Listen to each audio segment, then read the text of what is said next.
Be Fatima کو پتہ چلا کہ غلام کنیز آئی ہے، وہ دبا دب تقسیم ہو رہی ہے، تو وہ حضرت کے گھر آئی۔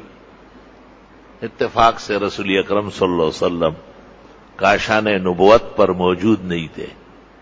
بی بی صاحبہ ام المومنین حضرت عائشہ نے پوچھا کوئی ضروری کام تھا؟ اگر مجھے کہے گی تو میں بھی عرض کروں گی۔ انہوں نے کہا سنا ہے کہ بڑے غلام و کنیزیں بٹ رہی ہے، میری بھی چکی چلا چلا کے یہ ہاتھ دیکھو کیسے زخمی ہو گئے، اگر مجھے بھی کوئی کنیز مل جائے تو میں بھی آرام کروں۔ حضرت عائشہ نے کہا بہت اچھا۔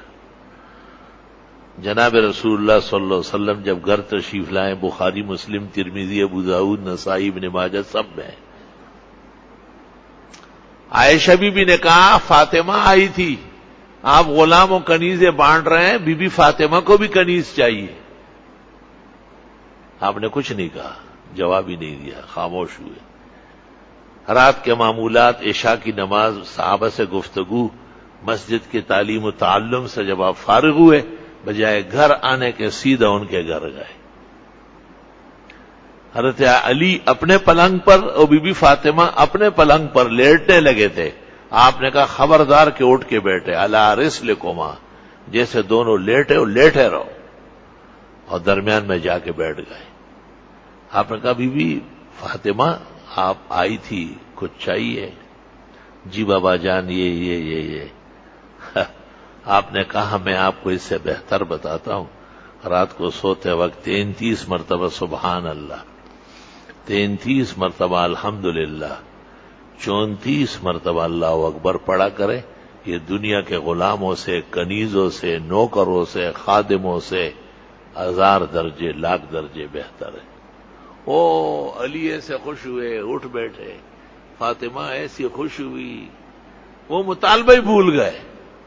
میں دور حدیث کے طلباء کو کہتا ہوں کہ اگر تم نے 500 روپے مانگے اور میں نے آپ کو کہا کہ 500 مرتبہ استغفار کر لو، تو آپ تو بہت خفا ہو جائیں گے کہ ہمارے استاد ہماری بات کا پورا جواب ہی نہیں دے رہے۔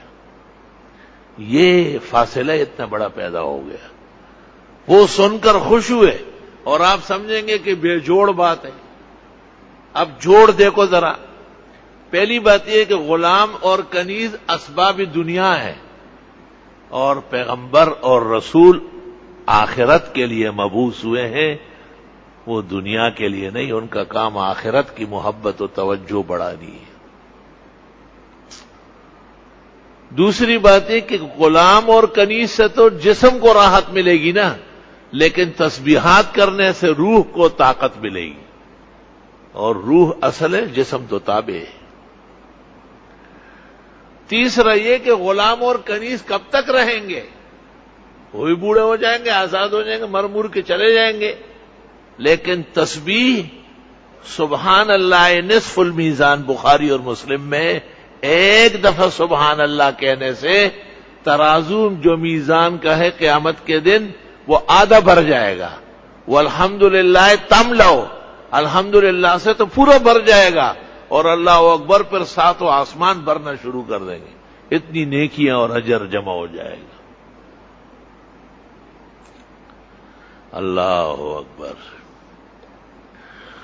اور ایک آخری نقطہ یاد رکھو